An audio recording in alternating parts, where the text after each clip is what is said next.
Formula E is better than Formula 1. Deal with it, you twat!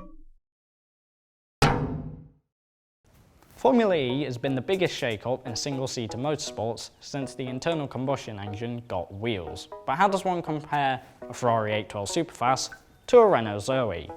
Look, we all know that electric cars don't sound exciting unless you're a fan of scale electrics or get pleasure from stabbing a toaster with a knife. And yes, Formula E cars aren't as fast as Formula 1 cars. They don't have as much power or nearly as much downforce, but there are a lot of advantages to electric motorsport, especially for a spectator. Okay, so first off, I hear a lot of F1 fans complain about the imbalance of performance, mainly about how Mercedes have been dominating since the start of the hybrid era. This isn't really a problem in Formula E, as every team has the same chassis and the same battery. They can, however, change smaller things such as the powertrain, the gearbox, the inverter, the front dampers, and, well, the entirety of the rear suspension. Because of this, there is much less of a gap in performance between all the teams. This came to startling fruition as Mitch Evans took his maiden win in his Jaguar on the Rome circuit this year, a particular coup as the team had been languishing at the back of the grid for a good couple of years. And whilst I'm ripping into the petrol dinosaurs, they have the audacity to pull the boring card. Sure, there's less of a chance of Kimi Räikkönen catching fire, but we're here for the racing, right? And with Formula E, the playing field has been levelled for tighter times and increased drama. Now let's move away from the racing and focus more on the logistics of each competition. Organising and transporting all the equipment for any motorsport is an impressive feat, especially ones that do it on an international level. And as you can imagine, Formula 1 leaves a carbon imprint about the same size as a coal-fired aircraft carrier. Not so with Formula E. Yes, if you aren't already aware, Formula E is a little eco-conscious. Because of this, they do an annual sustainability report, in which they measure their carbon footprint on every area of the sport, from the entire season plan down to how the spectators travel to the event.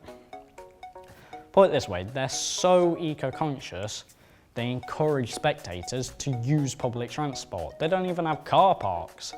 They only have one tyre compound for the entire season, which, as you might have guessed, is an all-weather tyre, so they never have to change. The tyres then get recycled once used. Now, you may have thought I wasn't going to mention the F1 calendar. Oh, how wrong you are. Oh dear Lord, the F1 calendar.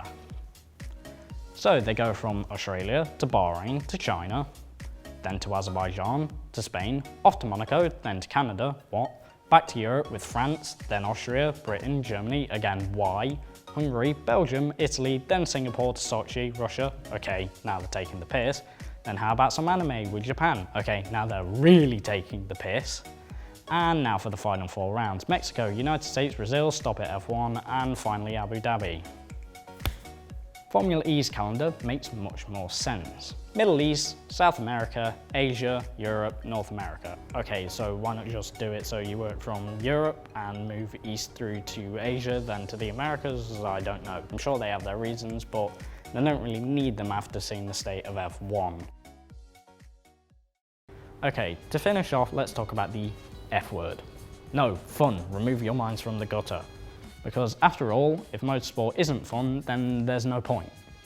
If there's one thing I've picked up on from the F1 community is stress. Most people are annoyed about something, whether it's the drivers, the cars, the teams, the races, the penalties, whatever.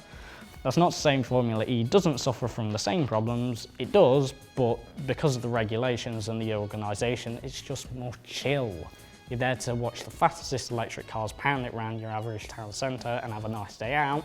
You're not there to watch mechanical warfare between multi-million-dollar manufacturers argue about who got closest to sneezing on the curb and on the outside of turn 6. Yes, Formula E is still a heated competition, but because there's less heritage, it's less straining. So to conclude, I'm not actually trying to shit on F1. I still love it as much as the next guy. All I'm saying is that Formula E deserves a lot more credit, especially from fans of single-seater motorsports, or any motorsports actually. I've been Paddy, this was Formula E, you've been great, see you next time.